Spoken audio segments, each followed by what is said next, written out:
Hello, my dear friends. Welcome to ISC. Welcome to the Hindu Editorial Analysis come Vocabulary Enrichment. నేను మీ Kiran sir. So ఈరోజు మనం 22nd ఏప్రిల్కి సంబంధించినటువంటి కంటెంట్ని చూడబోతున్నాం. So we will start ఆ session with revision editorial vocabulary and assignment. So మొన్న 20th Saturday రోజు ఏదైతే మనం అసైన్మెంట్ ఆఫ్ ద డేగా ఇచ్చున్నామో దానికి సంబంధించినటువంటి సొల్యూషన్తో అయితే మన సెషన్ అయితే స్టార్ట్ చేద్దాం. ఓకే, సో ఎవరెవరైతే ఆన్సర్స్ చేశారో వాళ్ళు ఒకసారి చెక్ చేసుకోండి. Right, it's like assignment solution ఇదే కదమ్మా. Right, fine. So let's look at it, let's have a look at it. So ఇక్కడ ఏమంటున్నాడు, అడ్జెక్టివ్ అంటున్నాడు, నెగటివ్ కాంటెక్స్లో వాడతాం, 8 లెటర్డ్ వర్డ్. ఓకే, అడ్జెక్టివ్ అంటున్నాడు కాబట్టి మనం సఫిక్స్ని ఏదైనా ట్రై చేయొచ్చా? Can it be O U S? Yes, ఓయూఎస్.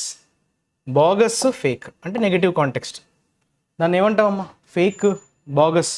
So that is nothing but spurious, S P U, spurious, SPURIOUS. Spurious is like bogus or fake.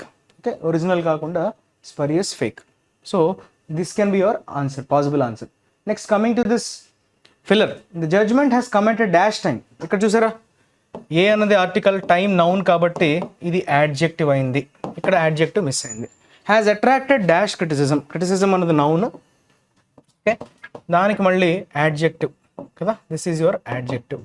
So రెండు యాడ్జెక్టివ్స్ ఇక్కడ మిస్ అయినట్టుగా మనకు అర్థమైంది. So time is your noun, so adjective miss అయింది. Attract అన్నది verb, so ఈ వర్బ్కి ఈ noun అన్నది ఆబ్జెక్ట్ అవుతుంది. సో ఈ నౌన్ని క్వాలిఫై చేసే యాడ్జెక్టివ్ మిస్ అయింది. సో రెండు చోట్ల మనకి యాడ్జెక్టివ్స్ మిస్ అయింది. Okay, so it has the judgement has committed dash time when the controversial forest amendment act has attracted dash criticism. So ఇక్కడ మీరు జాగ్రత్తగా అబ్జర్వ్ చేస్తే సరైన టైంలో వచ్చింది అనే సెన్స్లో వాడాడు, అంటే ఇది యాడ్జెక్టివ్ పాజిటివ్ అయి ఉండాలి. ఇక్కడికి వచ్చేసరికి అట్రాక్టెడ్ డాష్ క్రిటిసిజం అంటే తీవ్రమైన విమర్శలకు లోనైంది, గురైంది అని చెప్పేటప్పుడు అట్రాక్టెడ్ అనే పదాన్ని వాడతాం. అట్రాక్టెడ్ అంటే అట్రాక్ట్ చేసుకుందని అర్థం కాదు. అట్రాక్టెడ్ అంటే సంభవించింది, ఓకే, దారి తీసింది, ఆ సెన్స్లో మనం అట్రాక్ట్ వాడచ్చు. అట్రాక్ట్ ఇంప్రిజన్మెంట్ అని కూడా వాడతాం. సో అట్రాక్ట్ అనే వర్బ్ని రకరకాలుగా వాడతారు. So attracted criticism, attracted some imprisonment of 7 years punishment అని అంటాం కదా, అప్పుడు కూడా అట్రాక్టెడ్ అనే వర్బ్ని వాడతాం. సో ఇక్కడ మనం అడ్జెక్టివ్గా చూసుకోవాలంటే ఇది కూడా negative criticism, something negative. Criticism is negative word కాబట్టి ఇక్కడ పాజిటివ్, ఇక్కడ నెగటివ్. సో ఇచ్చినటువంటి ఆప్షన్స్ మీరు జాగ్రత్తగా అబ్జర్వ్ చేస్తే ట్రివియల్, ట్రివియల్ అనేది ఏంటమ్మా? Insignificant, not something important. Which is not important is called trivial. అంటే ఇది నెగిటివ్ అవుతుంది కదా. సో నెగిటివ్ అయ్యే ఛాన్స్ ఉందా? మనకు కావాల్సిన పాజిటివ్, అంటే ఇది కాదు, eliminate. Coming to crucial, crucial positive. తర్వాత attracted limited criticism, limited criticism. Limited criticism అయినప్పుడు ఇది వచ్చిందంటే దానివల్ల యూజ్ ఏమి ఉండదు కదా. So it cannot be limited criticism, లిమిటెడ్గా అయ్యే ఛాన్స్ లేదు. యాక్చువల్గా ఇది లిమిటెడ్ అనేది యాడ్జెక్టివ్గానే వాడాడు, రెండు యాడ్జెక్టివ్సే. పార్ట్స్ ఆఫ్ స్పీచ్ పరంగా ఇది కరెక్ట్గానే ఉంది, కానీ లిమిటెడ్ అనే వర్డ్ అనేది అక్కడ సెట్ కావట్లేదు. ఓకే, అది క్రూషియల్ అనేది సరిపోయింది. క్రూషియల్, ఓకే, అంటే ఫస్ట్ బ్లాంక్ వరకు కరెక్టే, సెకండ్ ఏమో సెట్ కావట్లేదు. B gets eliminated. Next coming to this important, important కూడా మంచిదే. ఇంపార్టెంట్, క్రూషియల్, పైవోటల్ మీరు జాగ్రత్తగా అబ్జర్వ్ చేస్తే ఈ మూడు సినానిమ్సే.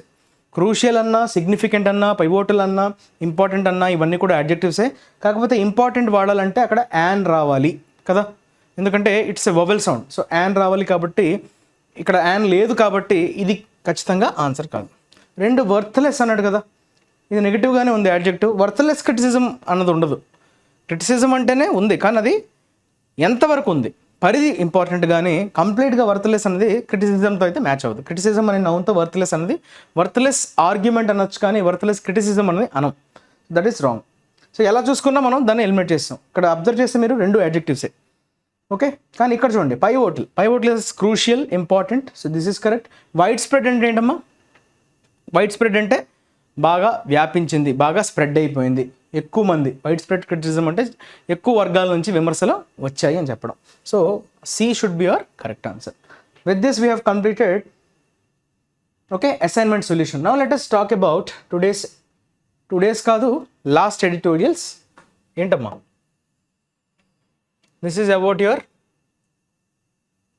రివిజన్. Okay, right. ఇండిస్క్రిమినేట్లీ అని అంటారు. ఇండిస్క్రిమినేషన్, డిస్క్రిమినేట్ మీకు తెలుసు. డిస్క్రిమినేట్ అంటే ఎవరిని, కొంతమందిని ఎగ్జామ్ చేయడం, కొంతమందిని అప్రూవ్ చేయడం. డిస్క్రిమినేట్ చేస్తున్నాం అంటే ఏంటమ్మా? మనం we're showing some sort of bias కదా, డిస్క్రిమినేట్ చేయడం. జెండర్ని, క్యాస్ట్ని, దట్ ఈస్ డిస్క్రిమినేట్, మీకు నార్మల్గా తెలుసు. సో డిస్క్రిమినేట్ చేస్తున్నామంటే వారిని మనం ఏం చేస్తున్నాం, వేరేగా చూస్తున్నాం అనే సెన్స్లో మనం చెప్పచ్చు కదా. That is basically discriminate. అది వర్బ్గా వాడతాం. డిస్క్రిమినేషన్ నౌన్, డిస్క్రిమినేట్ ఏమవుతుందమ్మా, వర్బ్ అవుతుంది కదా. మరి వ్యత్యాసమా ఏమంటాం తెలుగులో మనం, వివక్ష అంటాం కదా. That is basically discriminate. అయితే ఇండిస్క్రిమినేట్ ఎప్పుడు వాడతాం, వివక్ష లేకుండా, ఇష్టారాజ్యంగా, విచక్షణ కోల్పోయి, విచక్షణారహితంగా, ఎగ్జాక్ట్గా చెప్పాలంటే విచక్షణారహితంగా అనే సెన్స్లో ఇండిస్క్రిమినేట్ బాంబింగ్ అంటారు. అంటే ఎక్కడ కూడా విచక్షణ, ముసలి వాళ్ళు, పిల్లలు ఉన్నారు, ఓకే, సో అని ఎక్కడ కూడా వివక్ష చూపించకుండా, లేదంటే ఆ సెన్స్లో మనం ఇండిస్క్రిమినేట్ అనే యాడ్జెక్టివ్ని వాడతాం. ఓకే, ఇండిస్క్రిమినేట్ అంటే ఏమవుతుంది చెప్పండి, ఎయిమ్లెస్, మనం ఏం చేస్తున్నాం అన్నది స్పృహ కోల్పోయి పనిచేయడం, విచక్షణని కోల్పోవటం, right. That is basically your indiscriminate. దాన్ని మనం ఎలా వాడతాం, యాడ్జెక్టివ్గా వాడతాం. Indiscriminately is adverb. ఓకే, దాన్ని మనం డిజల్టరీ అని చెప్పచ్చు. డిజల్టరీ అంటే ఒక ఎయిమ్ లేకుండా పనిచేయడం. డిజల్టరీ అంటే ఎటువంటి ఎయిమ్ లేకుండా పనిచేయడం. That is basically your desultory. Aimless అన్నా, డిజల్టరీ అన్నా. తర్వాత అసార్టెడ్ స్వీట్స్ మీరు చూసుంటారు. అసార్టెడ్ అనే పదం మీకు ఎక్కడ కనిపిస్తుంది అంటే, స్వీట్ బాక్సులు తీసుకునేటప్పుడు అసార్టెడ్ స్వీట్స్ ఉంటాయి. అంటే అన్ని రకరకాల స్వీట్స్ అన్నీ అరేంజ్ అయ్యి ఉంటాయి. ఒక పర్టికులర్ దాన్ని ఫోకస్ చేయకుండా different. So that is basically your indiscriminate. తర్వాత అఫెన్సివ్ని మనం చాలా వరకు యాడ్జెక్టివ్గా వాడుతుంటాం కదా. అఫెన్సివ్ ఆర్గ్యుమెంట్ అని, అఫెన్సివ్ స్టేట్మెంట్ అని. అఫెండ్ అనే పదానికి మనకి చాలా పార్ట్స్ ఆఫ్ స్పీచ్లు ఉంటాయి. అఫెండ్ అనేది బేసిక్గా వర్బ్గా వాడతాం. అఫెన్స్ అనేది బేసిక్గా నౌన్గా వాడతాం. అలానే అఫెన్సివ్ అనేది యాక్చువల్గా ఏమవుతుందమ్మా, యాడ్జెక్టివ్ అవుతుంది కదా. ఇట్లా మనకి పార్ట్స్ ఆఫ్ స్పీచ్లు తెలుసు. అఫెన్సివ్లీ కదా, అఫెండ్ చేసే విధంగా, ఇది యాడ్వర్బ్. కాకపోతే ఇప్పుడు మనకి ఇచ్చినటువంటి అఫెన్సివ్ ఏదైతే ఉందో, లాస్ట్ ఎటోజీలో మనం డిస్కస్ చేసినప్పుడు అఫెన్సివ్ని మనం నౌన్గా యూస్ చేసాం. సో ఎనదర్ అఫెన్సివ్ అని చెప్పాడు. So they are ready for another offensive, అంటే another attack, another assault. So assault, attack అనే సెన్స్లో మనం అఫెన్సివ్ని నౌన్గా వాడచ్చు. ఓకే, అటాక్ అనొచ్చు, అసాల్ట్ అని కూడా మనం ప్రయోగించవచ్చు. ఇన్వేజన్ అనొచ్చు, ఆన్స్లాట్ అనొచ్చు. ఇవన్నీ కూడా similar words. Invasion or onslaught. Okay, దాడి. ఓకే, దాడి చేయడం అనే సెన్స్లో మనం అఫెన్సివ్ని నౌన్గా వాడతాం. తర్వాత toss around. Okay, toss around దేని గురించి అయినా, టాస్ సంథింగ్ అరౌండ్ అనేటువంటి ఒక ఫ్రేజ్ని మనం వాడతాం. టాస్ సంథింగ్ అరౌండ్ ఇది ఎప్పుడు వాడతాం అంటే, మనం అది కూడా ఎట్టోజియల్లో డిస్కస్ చేసేటప్పుడు నేను క్లియర్గా ఎక్స్ప్లెయిన్ చేశాను. సో ఎవరైతే ఎట్టోజియల్ మొన్న శనివారం ఎట్టోజియల్ చూసుంటారో వాళ్ళు ఈజీగా దీన్ని ఆన్సర్ చేయగలరు. సో ఏ టాపిక్ సంబంధించినటువంటి డిస్కషన్ పెట్టుకోవడం. Okay, to discuss about the ideas or possibilities. ఎటువంటి ఐడియాస్ ఉన్నాయి, ఎటువంటి పాసిబిలిటీస్ ఉన్నాయి అన్న వాటి మీద డిస్కషన్ జరపడాన్ని you call it as toss around. ఇదొక ఫ్రేజల్ వర్బ్గా మనం వాడచ్చు. టాస్తో మనం అరౌండ్ అనేటువంటి ప్రిపోజిషన్ని వాడతాం. ఓకే, డిస్కస్ చేయడం అంటే డిబేట్ అనొచ్చు, కిక్ ఐడియాస్ అరౌండ్ అనొచ్చు. Debate, discuss, kick ideas. Okay, ఇట్లా రకరకాలుగా మనం యూజ్ చేయొచ్చు. So these are the possible things. Now let us talk about conflate. Conflate కూడా కాన్ఫ్లేషన్ నౌన్, కాన్ఫ్లేట్ వర్బ్. కాన్ అంటే టుగెదర్, కాన్ఫ్లేట్ చేయడం అంటే ఏంటమ్మా, మిక్స్ చేయడం. ఓకే, కాన్ఫ్లేట్ ద ఐడియాస్ అంటాం, అంటే మిక్స్ చేయడం, కలపడం, కంబైన్, ఇవన్నీ కూడా మనం చెప్పుకోవచ్చు. అంటే ఇప్పుడు చూడండి option E. So this is your blend అనొచ్చు, మిక్స్ అనొచ్చు, కంబైన్ అనొచ్చు. All these are synonyms, all these are verbs. Mix అన్నా, కంబైన్ అన్నా, బ్లెండ్ అన్నా అన్నీ కూడా సేమ్ కదా. ఫ్యూజ్ అనొచ్చా, ఫ్యూజ్ కూడా వాడచ్చు, మిక్స్ అనొచ్చు, రైట్. అట్లా ఇవన్నీ కూడా మిక్స్ ఆల్రెడీ వాడేసామా, మిక్స్ వాడేసాం. ఓకే, మిక్స్ వాడేసాం. నెక్స్ట్ ప్రిమిటివ్, ఇది యాడ్జెక్టివ్. పురాతనమైనది, ప్రిమిటివ్ ఆర్గనిజమ్స్ అంటారు. ఓకే, ప్రిమిటివ్ అంటే మన బాగా ఏన్షియంట్ అని చెప్పడం, బాగా పురాతనమైనది, రాతి యుగం లాంటిది అని చెప్పడం, అంటే బాగా ఏన్షియంట్ అని చెప్పడం. That is nothing but ancient కరెక్టే కదా, రైట్. యాంటిక్ అని చెప్పచ్చు, ప్రైమోడియల్ అని కూడా చెప్పచ్చు. యాంటిక్, ప్రైమోడియల్ ఇది కూడా వాడచ్చు, primordial. So all these are adjectives, ancient, antique, primordial. Next endeavour, this is your వర్బ్గా వాడచ్చు, నౌన్గా వాడచ్చు. సో ఎండీవర్ అంటే బేసిక్గా ఏంటమ్మా, effort. Okay, one kind of ఎఫర్ట్నే, అటెంప్ట్నే మనం ఎండీవర్గా చెప్పొచ్చు. All the best for your future endeavours అంటారు, అంటే future attempts. Okay, future efforts అనే సెన్స్లో మనం ఎండీవర్ని వాడతాం. అటెంప్ట్ అనొచ్చు, ఇంకోటి ఏంటమ్మా ఎండీవర్, అటెంప్ట్, ఇంకోటి ఏంటి effort. That is basically your noun endeavour. Clear? Trial, bid, attempt. అటెంప్ట్కి బిడ్ అనే మనకి ఉంది కదమ్మా, బిడ్ అనే నౌన్ కూడా ఉంది అటెంప్ట్ అంటే కదా. బిడ్కి 2 అర్థాలు ఉన్నాయి. బిడ్ ఫేర్వెల్ అంటారు. బిడ్ ఫేర్వెల్ అంటే వీడ్కోలు పలకడం. ఆ వీడ్కోలు పలకడంలో పలకడం ఏదైతే ఉందో, పలకడం అంటే ప్రొనౌన్సియేషన్, అదొక మీనింగ్ ఉంది కదా. ప్రొనౌన్సియేషన్ అంటే పలకడమే. అలానే వీడ్కోలు పలకడం, that is nothing but bidding the farewell, right? Bidding the auction అంటారు కదా. ఆక్షన్ మనం ఏమంటాం, వేలం పాట పాడటం, అక్కడ బిడ్డింగ్ వస్తుంది మళ్ళీ. కాకపోతే ఈ బిడ్ అనేది attempt. In a fresh bid అంటారు, ఇన్ ఏ ఫ్రెష్ అటెంప్ట్, కొత్త అటెంప్ట్, కొత్తగా ప్రయత్నించడం, ఆ సెన్స్లో మనం వాడచ్చు. అటెంప్ట్, ఎఫర్డ్, బిడ్ అనే సెన్స్లో మనం వాడచ్చు.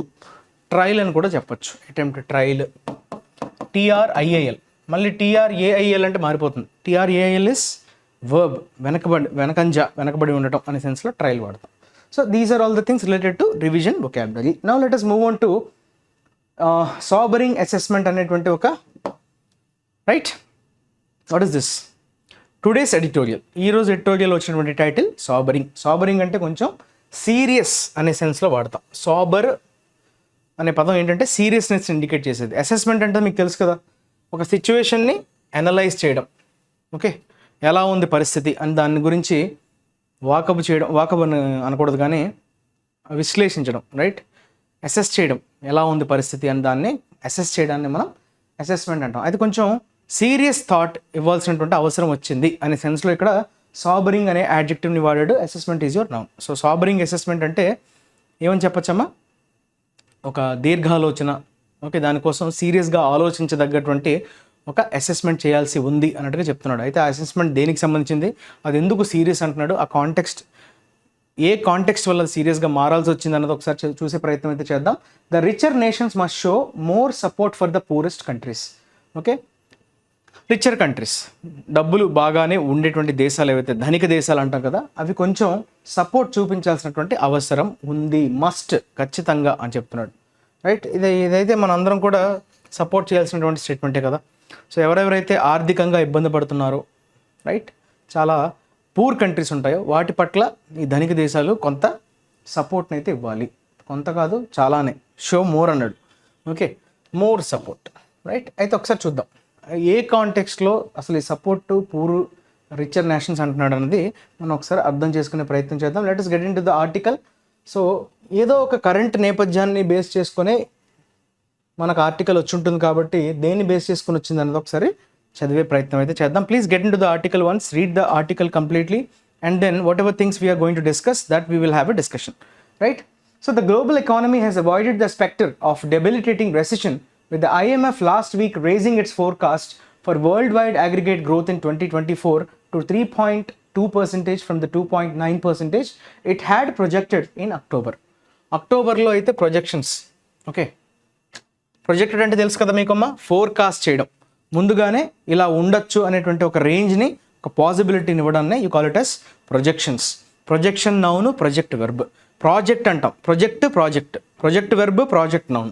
సో వీటిని మనం ఏమంటాం, హోమోగ్రాఫ్స్ అంటాం. అంటే same word having different pronunciations and different meanings, those are called homographs. So అట్లా. సో 2.9% అనేది ప్రిడిక్షన్ ఎవరు చేశారమ్మా, IMF చేసింది. IMF is nothing but your international monetary fund కదా. సో అదొక ఫినాన్షియల్ ఇన్స్టిట్యూషన్, మీ అందరికీ బాగా తెలుసు. సో అది చేసినటువంటి ప్రొజెక్షన్ పరంగా 2.9% నుంచి ఒక్కసారిగా గ్రోత్ 3.2%కి పెరిగిందనమాట. అగ్రిగేట్ గ్రోత్ అంటే ఓవరాల్ గ్రోత్ 2024కు సంబంధించి. Okay, so world wide aggregate growth 3.2%కి పెరిగినట్టుగా తెలిసింది. అయితే the global economy has avoided the spectre, అంటే మొత్తానికి రెసిషన్కి రాబోతుంది అనేటువంటి ఒక భయాందోళన ప్రపంచం అంతా ఉండే తరుణంలో ఇలాంటి గ్రోత్ ఒక్కసారిగా 3.2కి పెరిగింది. అది కూడా 2.9% ఏదైతే ప్రొజెక్ట్ చేసిందో దానికంటే కొంచెం ఎక్కువగానే గ్రోత్ అనేది అంటే రియల్గా ఎస్టిమేట్ చేయడం జరిగింది. Last week raising its forecast. So దాన్ని మళ్ళీ ఇది కూడా ఫోర్కాస్టే, కాకపోతే అది పెరిగింది ఈసారి. ఓకే, 3 లాస్ట్ టైం చేసిన ప్రొడిక్షన్లో అయితే 2.9, ఈసారి 3.2. కాకపోతే ఈ నేపథ్యం ఎలాంటిది, ఖచ్చితంగా రిసెషన్ రాబోతుంది అనేటువంటి ఒక ఆందోళనలో ఉన్నారు అందరూ. ఇక్కడ చూసారా, economy has avoided the spectre. Spectre అనేది నెగిటివ్ వర్డ్, అంటే ఏదో ఒక డెవిల్, రైట్, డెవిలిష్ అనేటువంటి సెన్స్లో వాడతాం, రైట్. స్పెక్టర్ అంటే డెబిలిటేటింగ్ రెసిషన్. రెసిషన్ అంటే మీకు తెలుసు కదా, ఇంకా కంప్లీట్గా నెగిటివ్ గ్రోత్ అనమాట. ఎకానమీ నెగిటివ్ గ్రోత్లోకి వెళ్ళిపోవడం, ఆ సెన్స్లో మనం రెసిషన్ అని అంటాం, రైట్. డెబిలిటేటింగ్, ఇది కూడా నెగిటివ్ కాంటెక్స్లో వాడే యాడ్జెక్టివ్. డెబిలిటేటింగ్ అంటే బాగా తీవ్రంగా పడిపోతున్నా అనే సెన్స్లో, క్షీణిస్తున్నా. ఎగ్జాక్ట్గా చెప్పాలంటే డెబిలిటేటింగ్ అంటే క్షీణించడం, క్షీణిస్తూ పతనం అయిపోవడం, రైట్. అది బేసిక్గా రెసిషన్ అంటే. ఆర్థిక మాంద్యం అంటాం తెలుగులో, right.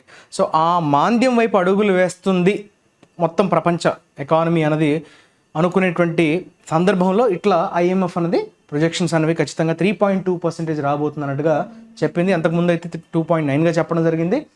The IMF has underline అంటే ఏంటమ్మా, స్ట్రెస్ చేసింది, ఓకే, దేనైనా ఎంఫసైజ్ చేసింది అని చెప్పేటప్పుడు మనం అండర్లైన్డ్ అనే వర్బ్ని వాడతాం. The fact that the global economy has with surprising resilience ridden out several adverse shocks as well as significant central bank interest rate increases aimed at restoring price stability and sustain the growth momentum largely on the back of advanced economies led by the US undergirding demand.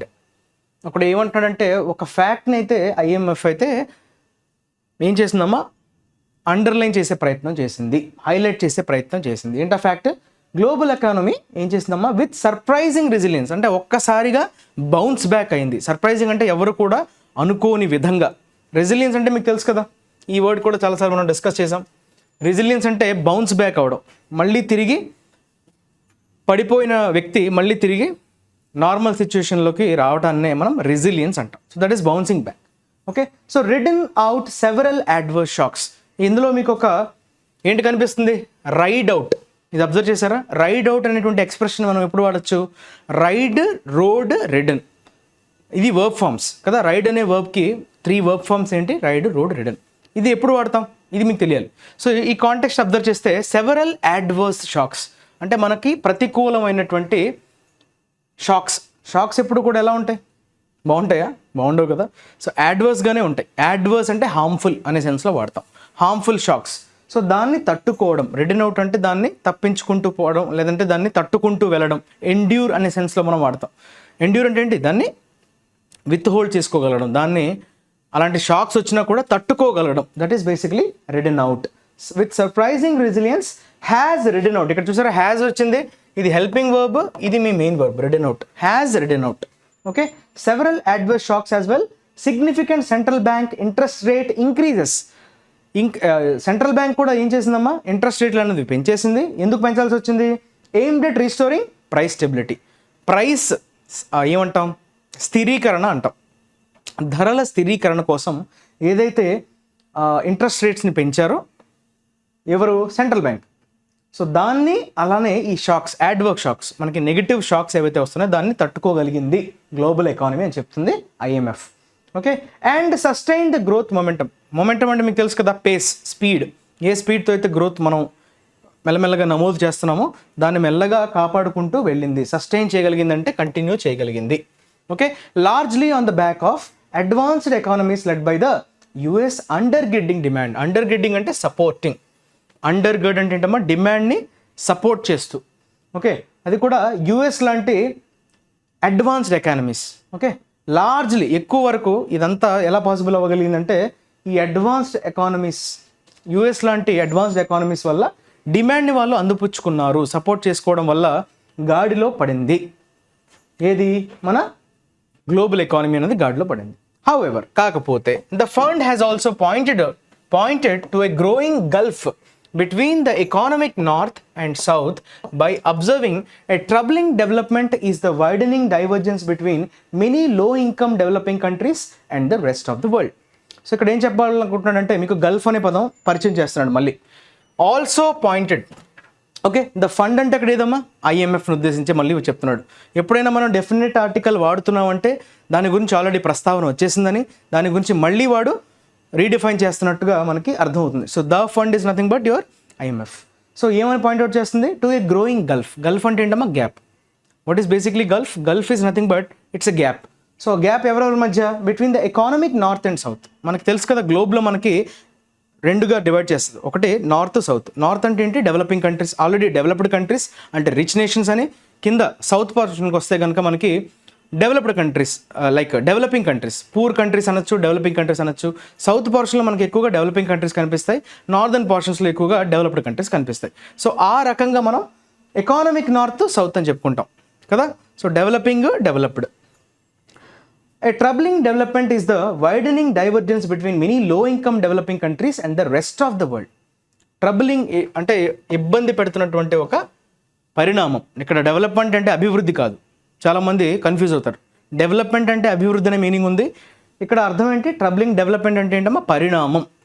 So ఇబ్బంది కలిగిస్తున్నటువంటి ఒక పరిణామం ఏంటంటే widening divergence. Widening అంటే ఇద్దరి మధ్య ఉన్నటువంటి వ్యత్యాసంకి మరీ gap వచ్చేయడం ఎక్కువగా. Okay, there is a lot of widening అంటే ఏంటమ్మా, there is a lot of gap అని అర్థం. ఆ డైవర్జెన్స్ అంటే ఏంటి, right, there is some differences. ఆ డిఫరెన్సెస్ని ఉద్దేశించి మనం డైవర్జెన్స్ అంటాం. ఓకే, బిట్వీన్ మెనీ లో ఇన్కమ్ డెవలపింగ్ కంట్రీస్. లో ఇన్కమ్, ఓకే, డెవలప్ అవుతున్నటువంటి లో ఇన్కమ్ కేటగిరీకి చెందినటువంటి దేశాలు ఏవైతే ఉన్నాయో వాటి మధ్య డైవర్జెన్స్ అనేది బాగా పెరిగిపోయింది. And the rest of the world. Rest of the వరల్డ్తో పోల్చుకుంటే ఆ డైవర్జెన్స్ అనేది బాగా పెరిగిపోయింది, గ్యాప్, వైడనింగ్. ఇది కలవరపరుస్తున్నటువంటి ఒక పరిణామం అని చెప్తున్నాడు. ఫర్ దీస్ ఎకానమీస్ అంటే ఏమమ్మా, లో ఇన్కమ్ డెవలపింగ్ కంట్రీస్ ఉద్దేశించి చెప్తున్నాడు. సో ఈ ఎకానమీస్కి ఏంటి, growth is revised downward whereas inflation is revised up. Okay, inflation ఏమైంది, అప్వర్డ్స్ రివైజ్ అయింది. గ్రోత్ విషయానికి వస్తే రివిజన్ అంటే ఏంటమ్మా, మారడం. డౌన్వర్డ్ మారిపోయింది గ్రోత్, ఇన్ఫ్లేషన్ ఏమో revised up, towards up. Okay, so these poorest countries in Africa and including some Latin America, Pacific Island and Asian nations had also suffered the most scaring from the COVID-19 pandemic in terms of estimated drop in output relative to pre-pandemic projections and were struggling to recover. These poorest countries, అది కూడా ఎవరమ్మా, Africa, అలానే Latin అమెరికాలో కొన్ని countries, అలానే Pacific island and ఏషియాలో కొన్ని దేశాలు, ఇవన్నీ ఏమయ్యాయి, చాలా సఫర్ అవ్వాల్సి వచ్చింది. దేనివల్ల, మోస్ట్ స్కారింగ్. చూసారా, ఈ పదం చాలా ఇంపార్టెంట్. మీకు స్కార్ అనే పదం తెలిసి ఉండాలి. What do mean by scar? ఎప్పుడైనా మీకు ఒక గాయం అయిందనుకోండి, ఆ గాయం మానిపోయినా కూడా ఒక స్కార్ మిగిలిపోతుంది, మచ్చ. ఆ మచ్చ ఎప్పుడు మనల్ని ఏం గుర్తు చేస్తుంది, ఆ మచ్చను చూడగానే మీరు ఎవరైనా అడుగుతారనమాట, ఏంటైందిరా, ఏమైందంటే మీరు ఎక్స్ప్లెయిన్ చేస్తారు. ఏమని, పలానా రోజు పలానా టైంలో నాకు ఇట్లా గాయమైంది, అది అలా మచ్చగా మిగిలిపోయిందని. అలానే మచ్చగా మిగిలిపోవడాన్ని you call it as scarring. అంటే ఒక వూండ్ మానిపోయినప్పటికీ కూడా ఆ మచ్చ పోకపోవడం, that is basically scar. COVID-19 pandemic వల్ల వచ్చేటువంటి సఫరింగ్, దాన్ని ఉద్దేశించి చెప్తున్నాడు. గాయం మానిపోయినప్పటికీ కూడా మచ్చ మానలేదు, ఆ మచ్చ అయితే అలానే ఉండిపోయింది. ఏంటది, in terms of estimated drop in output relative to the pre pandemic projections. Pandemic రాకముందు వచ్చినటువంటి ఫోర్కాస్ట్లతో కంపేర్ చేసుకుంటే బాగా డ్రాప్ అయిపోయింది. Okay, relative to pre pandemic projections. Pandemic రాకముందు వచ్చేటువంటి వాటిలో ఏమంటాం, ఎస్టిమేషన్స్. ఓకే, అది సడన్గా డ్రాప్ అవ్వడం జరిగింది covid pandemic. Okay, and were struggling to recover. ఇంకా ఇప్పటికీ కూడా దాని నుంచి బయటపడలేక సతమతం అవుతున్నాయి. టు కాంపౌండ్ దేర్ వోస్ అంటే ఆల్రెడీ సతమతం అవుతున్నాయి, ఆల్రెడీ ప్రాబ్లమ్స్లో ఇరుక్కున్నాయి. దీనికి కాకుండా మూనుగుతున్నటువంటి నక్క మీద తాటిపండు పడినట్లు అంటారు. అంటే అర్థం ఏంటి, ఆల్రెడీ అది మూనుగుతుంది, లేవలేకపోతుంది, దానిపైన మళ్ళీ తాటిపండు వచ్చి పడిందంట. అంటే ఏంటి, కాంపౌండ్ అయిందంటే అర్థం ఏంటమ్మా, we always know simple interest, compound interest. Simple is చక్రవడ్డీ కదా, వడ్డీ. ఇంకా మనకి కాంపౌండ్ అంటే ఏంటి, వడ్డీ మీద వడ్డీ కదా. అంటే ఆల్రెడీ ప్రాబ్లమ్స్ ఉన్న దాని మీద ఇంకా ఇంక్రీజ్ అవ్వడం. టు కాంపౌండ్ దేర్ వూస్ అంటే ప్రాబ్లమ్స్, ఇష్యూస్, అవి మరింత తీవ్రమయ్యాయి. ఎందుకు, these economies were now saddled with a mounting debt service burden that was severely impairing their ability to spend on vitally needed public goods including better education, healthcare and social nets to improve food security. ఇక్కడ ఏమంటున్నాడంటే సాడిల్డ్ అనే పదం మళ్ళీ వాడాడు. సాడిల్డ్ అంటే బేసిక్గా ఏం అర్థం చేసుకోవచ్చు కాంటెక్స్ట్ నుంచి, ఈ ఎకానమీస్ ఇప్పుడు కంప్లీట్గా బర్డెన్ అయిపోయాయి. విపరీతమైనటువంటి బర్డన్ని ఫేస్ చేయాల్సి వస్తుంది. ఎందుకు? With a mounting debt service. Mounting అంటే పెరిగిపోతున్నటువంటి అప్పుల భారం. కోవిడ్ టైంలో ఎవరెవరైతే అప్పులు చేశారో అప్పుడు ఉన్నటువంటి తాత్కాలికంగా బయటపడటానికి చేసినటువంటి అప్పుల నుంచి వాటి వడ్డీలు కడుతూ రైట్ మిగతా డెవలప్మెంటల్ యాక్టివిటీస్ మీద చూసారా సివియర్లీ ఇంపేరింగ్ అంటున్నాడు. ఇంపేరింగ్ అంటే డ్యామేజింగ్. దేన్ని డ్యామేజ్ చేస్తున్నాయమ్మా? Their ability to spend on vitally needed, చాలా ఇంపార్టెంట్, ఎసెన్షియల్ అంటాం కదా. సో ఎసెన్షియల్గా బాగా అవసరమైనటువంటి పబ్లిక్ గూడ్స్ మీద ఏదైతే ఖర్చు పెట్టాలో అక్కడ వాళ్ళు ఖర్చు పెట్టలేకపోతున్నారు. అది సివియర్గా డ్యామేజ్ చేసింది. Severely impairing. Impairing means damaging. Okay, so mounting అంటే ఏంటమ్మా? Increasing. Mount is increasing. Debt service burden బాగా భారం, అప్పుల భారం బాగా పెరిగిపోవటం. దీనివల్ల వారి ఎబిలిటీ దేనికోసమైతే ఖర్చు పెట్టాలో ఎస్పెషల్లీ వైటల్ పబ్లిక్ గూడ్స్ ఏవవి? బెటర్ ఎడ్యుకేషన్ కావచ్చు, హెల్త్ కేర్ కావచ్చు, social nets to improve food security ఆహార భద్రతని పెంచడానికి అవసరమైనటువంటి అన్ని సెక్టర్స్లో కూడా అది డబ్బులు ఖర్చు పెట్టలేకపోతుంది. ఎందుకంటే వడ్డీలు అప్పులు కట్టేసరికి వచ్చేటువంటి రెవెన్యూ అంతా పోతుంది. మరి వీటి మీద ఖర్చు పెట్టడానికి వారి దగ్గర ఓకే అంటే ఇవంతా స్ట్రగుల్స్ ఫేస్ చేస్తున్నాయి. పూర్ కంట్రీస్ ఎందుకు ఇబ్బంది పడుతున్నాయన్న దాన్ని హైలైట్ చేసే ప్రయత్నం అయితే IMF చేయడం జరిగింది. సో ఇదంతా ఇష్యూస్ అనమాట. The IMF's twin development lender అంటే ఎవరు? అప్పు ఇచ్చేవారు. IMFకి ఒక కవల పిల్లలు. అంటే కవల పిల్లలు అంటే ఏంటి? ఇద్దరు ట్విన్స్ అంటే అర్థం ఏంటి? వీళ్ళలా క్యారెక్టరిస్టిక్స్ ఉంటాయి, వాళ్ళకి అదే క్యారెక్టరిస్టిక్స్ ఉండవు. అంటే IMFతో పాటు మనకి ఇంకోటి ఉంది ఏంటది? World bank. అదేం చేస్తుందమ్మా? Has in a separate report, ఇంకొక వేరే రిపోర్ట్లో అదేమని చెప్పిందంట? పాయింట్అవుట్ చేసిందంట. ఏమని పాయింట్అవుట్ చేసింది? That for the first time in this century, ఈ శతాబ్దంలో మొదటిసారి half of the world's 75 poorest countries were experiencing a widening income gap with the wealthiest economies. చూసారా? గత 100 years, సెంచరీ అంటే మీకు తెలిసిందే కదా, శతాబ్దం అంటాం కదా, దశాబ్దం అంటే డికేడ్, శతాబ్దం అంటే century. So half of the world's 75 poorest కంట్రీస్ని ఐడెంటిఫై చేస్తే అందులో సగానికి పైగా, ఓకే, హాఫ్ అంటే సగం, ఏమంటున్నాడు? Experiencing a widening income gap అంటున్నాడు. అంటే బాగా డబ్బులున్న ఎకానమీస్తో పోల్చుకుంటే కనుక బాగా అంటే వాళ్ళిద్దరి మధ్య గ్యాప్ చాలా ఎక్కువ అయిపోయింది. పూర్కి గ్యాప్కి రిచ్కి మధ్య ఉన్నటువంటి గ్యాప్ ఏదైతే ఉందో అది బాగా పెరిగిపోయింది విపరీతంగా అని చెప్తున్నాడు. గత 100 సంవత్సరాల్లో ఎప్పుడు కూడా ఇంత గ్యాప్ అనేది చోటు చేసుకోలేదు అన్నట్టుగా ఆ రిపోర్ట్లో వచ్చింది. వరల్డ్ బ్యాంక్ సమర్పించినటువంటి report. Marking a historical reversal of development. దీంతో ఏమవుతుంది? డెవలప్మెంట్ అంతా రివర్స్ డైరెక్షన్లో వెళ్ళేటువంటి సూచనలు అయితే కనిపిస్తున్నాయి. Okay, as the world bank groups chief economist Indermit Gill observed in a blog post on the leader's site, the 75 poorest countries are home to a quarter of humanity, 1.9 billion people, and are home to 90% of people facing hunger and malnutrition. Okay, World Bank Group సంబంధించినటువంటి chief economist, ఆయన పేరేంటమ్మా? ఇందర్మిత్ గిల్. అతను ఏమని పేర్కొన్నారంట ఒక బ్లాగ్లో. Okay, on the lenders site అంటే world bank సంబంధించినటువంటి సైట్లో ఆయన ఒక బ్లాగ్లో ఏమని పేర్కొన్నారంటే 75 poorest countries okay are home to quarter of humanity. Okay, 1.9 billion people suffer అవుతున్నారు. ఆ 75 దేశాల్లో పూరెస్ట్ కంట్రీస్ ఏవైతే ఉన్నాయో బీద దేశాలు 1.9 బిలియన్. మిలియన్ అంటేనే 10 lakhs, బిలియన్ అంటే ఎంత? 100 కోట్ల 100 కోట్లు, రైట్? బిలియన్ అంటే 100 crores.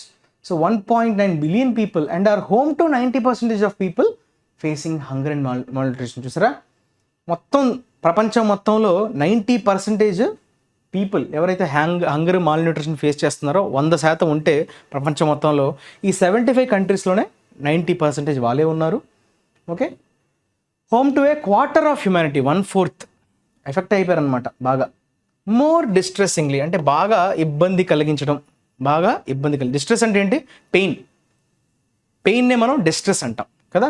సో ఇంకా బాధ కలిగించే విషయం ఏంటంటే while these countries are midway through what termed potentially a lost decade, Mr Gill averred that the rest of the world was largely averting its gaze even as the governments in at least half these nations were mostly paralyzed by debt distress.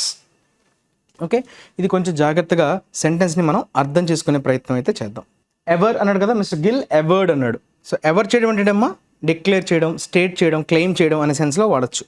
Okay, so దాన్ని మనం ఏమనొచ్చు, పేర్కొన్నారు అని చెప్పచ్చా, పేర్కొనడం అని చెప్పచ్చా, aver. Okay, aver meaning is nothing but పేర్కొన్నారు. Okay, ఎవరు పేర్కొన్నారమ్మా? మిస్టర్ గిల్. అంటే ఎవరు? Indermit Gill, who is the chief economist of world bank group. Rest of the world, while these countries were midway through what he termed potentially lost decade. ఒక 10 సంవత్సరాలు వెనక్కి వెళ్ళిపోయేంత ప్రాబ్లంలో అయితే ఉన్నారు ఈ కంట్రీస్. ఏవి? ఈ 75 పూరెస్ట్ కంట్రీస్ని ఉద్దేశించి. That the rest of the world was largely ఎవర్టింగ్.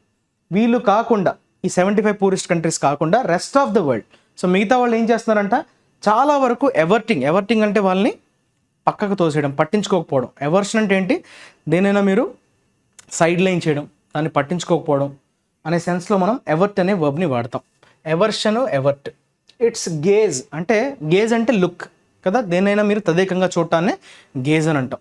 So వారి పట్ల చూడాల్సినటువంటి చూపుని వాళ్ళు కంప్లీట్గా ఎవర్ట్ చేసుకున్నారు. Even as the governments in at least half these nations were mostly paralysed by debt distress. అందులో సగానికి పైగా దేశాలు ఏవైతే ఉన్నాయో, అట్లీస్ట్ హాఫ్ దీస్ నేషన్స్, ఈ 75 పూరెస్ట్ కంట్రీస్లో సగం, ఓకే, అట్లీస్ట్ హాఫ్ అంటున్నాడు అంటే కనీసం సగం దేశాలు ఏమయ్యాయి, కంప్లీట్గా అప్పుల ఊబిలో కూరుకుపోయింది. ప్యారలైజ్డ్ అంటే ఇంకా లేవలేని పరిస్థితిలో ఉందని అర్థం కదా. ప్యారలైజ్ అయిపోయిందంటే అర్థం ఏంటి? ఫంక్షన్ అవ్వకపోవడం. ఓకే, మొత్తం కూడా పారాలసిస్ వచ్చేసింది, ఇంకెక్కడ కూడా మూవ్మెంట్ లేదు, కదలిక లేదు. ఎందువల్ల? అప్పుల భారం బాగా పెరిగిపోవడం వల్ల. డెట్ డిస్ట్రెస్ అని అంటాం. డిస్ట్రెస్ అనేది పెయిన్ అని చెప్పుకున్నాం కదా, అప్పుల బాధ, అప్పుల right pain.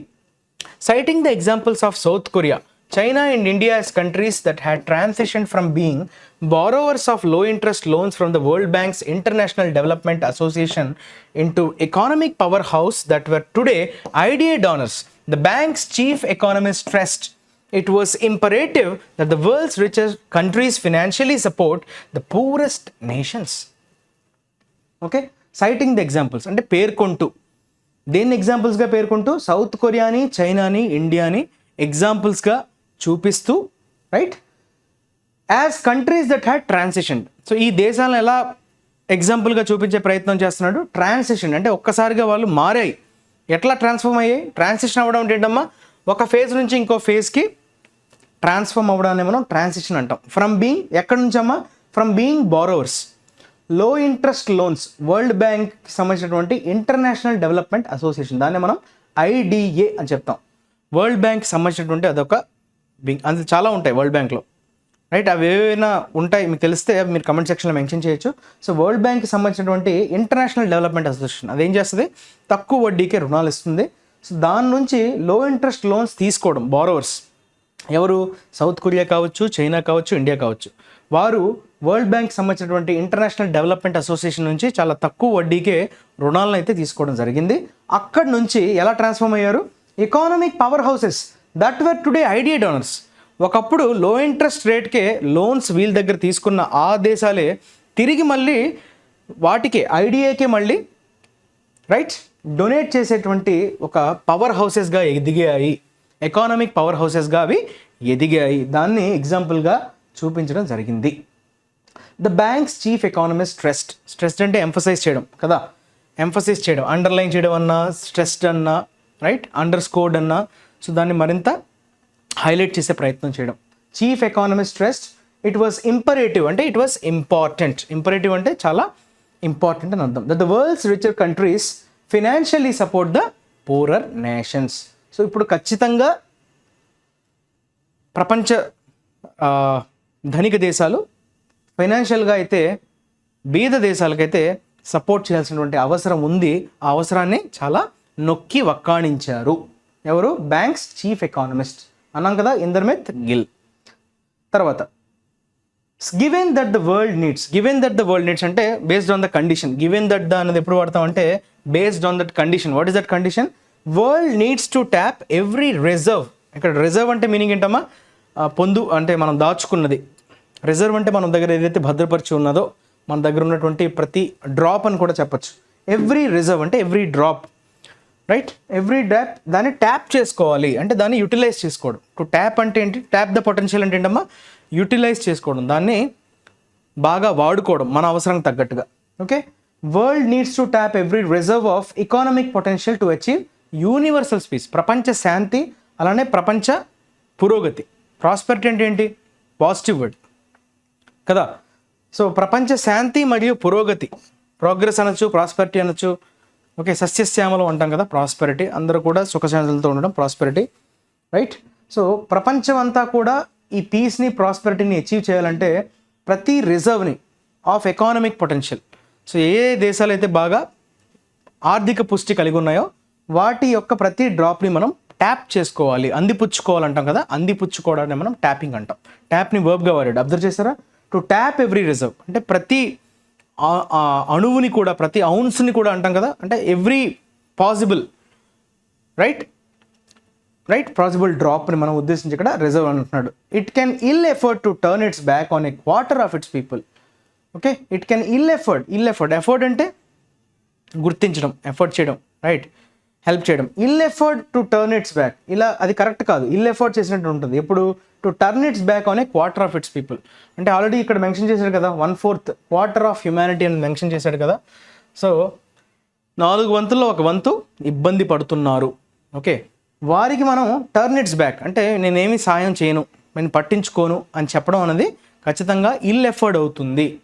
Well afford, ill afford అంటే what you mean by it can ill afford అంటే వాళ్ళకి అది చాలా ఇబ్బంది కలిగజేస్తుంది. ఓకే, అది కూడా టర్న్ ఇట్స్ బ్యాక్ అంటే ఏంటమ్మా? సాయం చేయగలిగే ఎబిలిటీ ఉన్నా కూడా మీరు దాన్ని పట్టించుకున్నట్టుగా వెళ్ళిపోవడం. That is basically turning your back. So your turning your back means your don't trying to show any kind of feelings or giving any attention to that other person who is suffering. Okay, ఆ కాంటెక్స్లో మనం turn once back, అది కూడా ఎవరి వైపు? Quarter of its people, 1/4 పీపుల్ని ఉద్దేశించి, ఎవరైతే డిస్ట్రెస్లో ఉన్నారో. ఓకే, ఆ పూరెస్ట్ కంట్రీస్ని ఉద్దేశించి చెప్పడం జరిగింది. This is all about today's editorial. Now let us talk about vocabulary. So మనకు ఫస్ట్ వర్డ్ బాన్హోమీ. బాన్ అన్నది ఎప్పుడు కూడా పాజిటివ్ కాంటెక్స్లో వాడే పదం. Bon appetite, bon is basically a positive word. Bonhomie అంటే ఏమనొచ్చమ్మా? ఎమియబిలిటీ అనొచ్చు, ఎఫెబిలిటీ అనొచ్చు. Amiable, this is an adjective. Affable, this is also an adjective. Affable, amiable. అలానే ఎమికబుల్ అనే పదం కూడా వాడతాం ఫ్రెండ్లీ కోసం. ఓకే, చిన్న డిఫరెన్స్ ఉంది, అది ఎవరైనా కామెంట్ సెక్షన్లో మెన్షన్ చేయండి. నేను చాలాసార్లు చెప్పాను కూడా, ఇంతకుముందు వీడియోస్ ఫాలో అయిన వాళ్ళు తెలిస్తే వాళ్ళు వీటి మధ్య డిఫరెన్స్ ఏంటో అనేది కామెంట్ సెక్షన్లో మెన్షన్ చేయండి. There was a lot of cheerful bonhomie అంటే ఇద్దరి మధ్య ఒక మంచి ఫ్రెండ్లీనెస్, ఓకే, మిత్రభావం అంటాం కదా. దట్ ఈస్ బేసికలీ ఆ ట్రిప్లో ఉన్నటువంటి పీపుల్ ఎవరైతే ఉన్నారో వారందరి మధ్య కూడా ఒక సత్సంబంధం, ఒక స్నేహపూర్వక వాతావరణం. దట్ ఈస్ బేసిక్లీ ఫ్రెండ్లీనెస్ అనొచ్చు, హ్యాపీనెస్ అనొచ్చు. That is basically bonhomie which is a noun used in positive context. Next gratuitous అన్నది చూసారా, ఓయూఎస్ ఉంది కాబట్టి ఇది యాడ్జెక్టివ్గా వాడతాం. గ్రాట్యుషియస్ అంటే ఇది కొంచెం నెగిటివ్ కాంటెక్స్లోనే వాడతామా. గ్రాట్యూషియస్ అన్నది ఒకసారి చూడండమ్మా. A lot of viewers complaint that there was too much gratuitous sex and violence in the film అంటే అవసరానికి మించి అవసరం లేదన్న చోట కూడా ఇరికించడం. ఎందుకు అంటే కొంత వ్యూస్ కోసం కావచ్చు, అంటే అవసరం లేని చోట దేన్నైనా ప్రయోగించడం కావచ్చు. ఓకే, అవసరానికి మించి అని అంటాం కదా, అవసరం లేకపోయినప్పటికీ, not necessary or with no cause, అవసరం లేకపోయినా కారణం లేకపోయినా దేనైనా మీరు ఎస్పెషలీ బ్యాడ్ కాంటెక్స్లో దేనైనా వాడే ప్రయత్నం చేసేటప్పుడు గ్రాట్యూషియస్ అనే వర్బ్ని వాడతాం. రెడెండెంట్, ఓకే, అన్జస్టిఫైడ్, అన్వారెంటెడ్ అంటే అన్సపోర్టెడ్, దాన్ని సపోర్ట్ చేయలేని విధంగా. ఓకే, వితౌట్ ఎనీ కాజ్ అన్నాడు కదా, కాజ్ అన్న, అన్వారెంటెడ్ అన్న without any reason. Okay, that is gratuitous అంటే నెగిటివ్ కాంటెక్స్ట్ అని చెప్పచ్చు. క్లియర్. నెక్స్ట్ స్టిక్కీ వికెట్, ఇదొక ఫ్రేజ్ అమ్మ. స్టిక్కీగా ఉందంటే అర్థం ఏంటి? ఆబ్వియస్లీ సిచ్యువేషన్ కొంత ఇబ్బందిగానే ఉందంటే. స్టిక్కీగా ఉంటే ఏంటి, మనం ఫ్రీగా ఉండదు కదా. సో స్టిక్కీగా ఉందంటే there is something, okay, awkward, tricky situation. Okay, situation కొంత రైట్ మన చేతిలో లేనట్టుగా. I might be on a sticky wicket if I use that line. ఆ లైన్ కానీ నేను వాడితే కొంచెం ఇబ్బందుల్లో పడతాను, ఒక ఆక్వర్డ్ సిచ్యువేషన్లో ఉంటాను అనే సెన్స్లో వాడతాం. నెక్స్ట్ మినియాన్, పేరులోనే ఉంది కదా మినియన్, ఇది నౌన్ అమ్మ. మినీ అంటే స్మాల్ కదా, మినీ అంటే స్మాల్. జంబో అంటాం, జంబో అంటే బిగ్, మినీ అంటే స్మాల్. మినీ బిర్యానీ అంటారు, జంబో ప్యాకెట్ అంటారు. మీరు ఎవ్రీడే ఇంగ్లీష్తో మనం కనెక్ట్ చేసుకోవచ్చు. జంబో అంటే ఏంటి? Very big. Jumbo is related to size అనమాట. మినిస్క్యూల్ అంటాం, మినియేచర్ అంటాం. మినీ అనేది ఏంటి? బేసిక్గా స్మాల్. స్మాల్ ఇండికేట్ చేసేటువంటి ఒక ప్రిఫిక్స్. సో సర్వెంట్ అనొచ్చు, స్లేవ్ అనొచ్చు, లేబరర్ అనొచ్చు. అంటే ఎవరేం చెప్తే అది వినేవాడు, అతను ఎగ్జిక్యూట్ చేయడు, పైన వాళ్ళు ఆదేశిస్తారు, మనవాడు ఫాలో అవుతాడు, రైట్? సో అటువంటి వారిని ఏంటి, వారికి సెపరేట్గా వాళ్ళు రూల్స్ కానీ ఏమైనా ఇంప్లిమెంట్ చేయడానికి మాత్రమే వాడుకుంటారు వాళ్ళని. He sent one of his minions, సర్వెంట్స్గా చెప్పచ్చు, to do something about it. Okay, servant person who is not important and who has to do what another person of higher rank orders them. అతనికన్నా superior ఏదైతే order చేస్తారో అది మాత్రమే చేయడానికి అతను ఉంచుకోవడం, that is minion. Next tirade, ఇది ఎప్పుడు వాడతామమ్మా? టైరేట్ కూడా ఒక నౌన్గా వాడతాం, అది కూడా నెగిటివ్ కాంటెక్స్లో. టైరేట్ అనేది చాలా కోపంగా మనం ఎవరి మీదైనా ఎదురుదాడి చేయడం, రైట్స్. ఒక హెరాంగ్ అంటాం, స్పీచ్. ఆ స్పీచ్ కూడా ఎలా ఉంటుంది? Full of anger. ఒకరి మీద విపరీతమైన కోపంతో మనం ఏదైనా మాట్లాడితే అది టైరేట్గా చెప్పచ్చు. ఇది మీకు వన్ వర్డ్ సబ్స్టిట్యూషన్లో చాలాసార్లు ప్రీవియస్ క్వశ్చన్స్లో అడిగినటువంటి క్వశ్చన్, కాబట్టి దీన్ని స్టార్ మార్క్ పెట్టి జాగ్రత్తగా రాసుకోండి. వీటికి సంబంధించినటువంటి మరింత సినోనిమ్స్ ఏంటంటే డయాట్రైబ్ అనొచ్చు, హెరాంగ్ అనొచ్చు. అంటే a long angry speech expressing strong disapproval. అంటే దేనైనా ఖండిస్తూ మీరు దాన్ని వ్యతిరేకిస్తూ తీవ్రమైన స్వరంతో దాని గురించి మాట్లాడితే కనుక అది ఏమవుతుంది? డయాట్రైబ్ అవుతుంది. ఇన్ని ఫ్యూరియస్, ఫ్యూరియస్ కూడా మీకు తెలుసు కదా, నెగిటివ్ కాంటెక్స్లోనే వాడతాం, ఫుల్ ఆఫ్ యాంగర్ కదా. Fury is basically your noun, furious is adjective. tirade of abuse, the opposition spokesperson demanded the minister's resignation. Minister ఖచ్చితంగా రెసిగ్నేషన్ చేయాలని చెప్పి అతను ఏదో సంథింగ్ రాంగ్ చేసింటాడు, దాన్ని వ్యతిరేకిస్తూ తీవ్రంగా కోపంగా దాని గురించి మాట్లాడడం, that is basically tirade. Long angry speech expressing disapproval, that is basically one word substitute. ఫ్లేని మనం వర్క్గా వాడాడు. ఇక్కడ చూసారు, హీ వాజ్ ఫ్లేడ్ అంటే ప్యాసివ్ వాయిస్లో ఉంది, V3 కదా. ఫ్లేడ్. మీడియా ఏం చేసిందంట, తను చేసినటువంటి కాంట్రవర్షియల్, వివాదాస్పదమైనటువంటి వ్యాఖ్యలకి కంప్లీట్గా తిట్టిపోసింది, గ్రిల్ చేసింది అంటారు చూసారా. గ్రిల్ చేయడం అన్నా కూడా ఏంటంటే దుయ్యబట్టింది, తిట్టింది, విమర్శించింది అనే సెన్స్లో మనం అనొచ్చు. హార్ష్గా క్రిటిసైజ్ చేయడం, అది కూడా మైల్డ్గా కాదు, మైల్డ్గా క్రిటిసైజ్ చేయడం వేరు, హార్ష్గా, రఫ్గా. ఓకే, సెన్సూర్ అంటాం, అలానే స్కోల్డ్ అంటాం. ఓకే, స్కోల్డ్ ఆర్ సెన్సూర్ అంటే ఏంటి? తిట్టిపోయడం, that is flay. Next, bury the hatchet. Can't you just bury the hatchet? అంటే మనం ఆల్రెడీ ఎవరితో అయినా గొడవలు పడితే వాటిని అన్నింటిని కూడా సమసిపోయేలా చేసుకోవడం, అంటే రీస్టోరింగ్ ద పీస్. మళ్ళీ మంచి వాతావరణాన్ని, మంచి సహృదయపూర్వకమైనటువంటి వాతావరణాన్ని మళ్ళీ నెలకొల్పడం, అది బరీ ద హ్యాట్షెట్ అంటే making peace. Okay, to make peace అనేటువంటి మీనింగ్ని వాడచ్చు, టు మేక్ పీస్.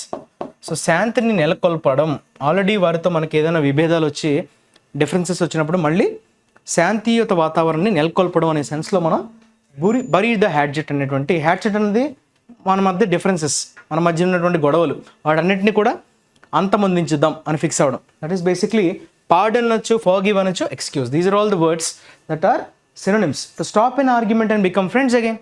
మనం ఎంత కూడా చెప్పుకున్నాం, రీస్టోరేషన్ ఆఫ్ హోస్టైల్. ఓకే, హోస్టిలిటీకి ఆపోజిట్ అమ్మా ఇది. Hostile is basically your adjective, hostility is basically your noun. So hostility అంటే ఏంటి? ఎనిమిటీ, ఇద్దరి మధ్య శత్రుభావం కదా. ఆ శత్రుభావాన్ని మనం హాస్టిలిటీ అంటాం. ఫ్రెండ్లీ రిలేషన్స్ మళ్ళీ రీస్టోర్ చేసుకోవడాన్ని we call it as bury the hatchet. ఇది చాలాసార్లు SSC ఎగ్జామ్లో రిపీట్గా వచ్చినటువంటి ఇడియం. దీన్ని మీరు ఖచ్చితంగా మార్క్ చేసుకొని చదవండి, right? Keep revising them. Next last one, Pandora's box. ఇది కూడా మనకి చాలాసార్లు ప్రీవియస్ ఇయర్ క్వశ్చన్లో అడిగినటువంటి ఇడియం. ఇది ఈరోజు పేపర్లో రావడం జరిగింది. పాండోరాస్ బాక్స్, ఇందులో మీకు ప్యాన్ అనేటువంటి ఒక, okay, what is pan here? Pan అనేది మీకు బాగా తెలిసిన పరిచయం ఉన్నటువంటి ఒక root word. Pan is like pan India అంటాం కదా, పాన్ ఇండియా, పాండమిక్ అంటాం కదా. సో మీకు ఆల్రెడీ చాలాసార్లు డిస్కస్ చేసిన వర్డే. ఈ రూట్ వర్డ్ అనేది పాన్ అనేది లాట్, మోర్, ఆల్ అనే సెన్స్లో వాడతాం కదా. Pan is all. పాండమిక్ అంటాం, పెనాషియా అంటాం. పెనాషియా అనే వర్డ్ ఇది చాలా ఇంపార్టెంట్. ఇవన్నీ ప్రీవియస్ ఇయర్ క్వశ్చన్స్. పెనాషియా అంటే ఆల్ సొల్యూషన్స్ కదా, one stop solution for all the problems. సర్వరోగ నివారణి అంటాం. సర్వరోగ నివారణ అంటే ఏంటి? అన్ని ప్రాబ్లమ్స్కి ఒకటే సొల్యూషన్ ఉండడం. That is basically your panacea. So Pandora's box అనేది కూడా నెగిటివ్ కాంటెక్స్లో వాడే ఒక ఎక్స్ప్రెషన్. అది ఎప్పుడు వాడతామంటే ఎప్పుడైనా ఒక ప్రాబ్లం మరిన్ని ప్రాబ్లమ్స్ని క్రియేట్ చేయడానికి దోహదపడ్డం, రైట్? మీకు తెలియకుండా ఒక, ఫర్ ఎగ్జాంపుల్, ఒక బాక్స్ ఉంది, ఆ బాక్స్లో చేయబెడతారు ఏదో ఉందని.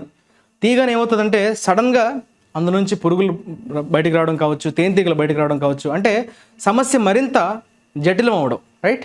That is basically your Pandora's box. These policies might open a Pandora's box of inflationary wage claims.